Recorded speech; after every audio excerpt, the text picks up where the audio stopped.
எனக்கென வந்த தேவதையே சரிபாதி நீ அல்லவா நடக்கையில் உந்தன் கூட வரும் நிழல் போலே நான் அல்லவா கண்ணன் கொண்ட ராதையர ராமன் கொண்ட சீதையர மடி சேர்ந்த பூரதமே மனதில் வீசும் மாருதமே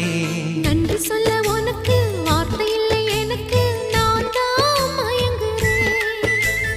என்னுடைய மனச தந்துவிட்ட பிறகும் ஏம்மா கலங்குற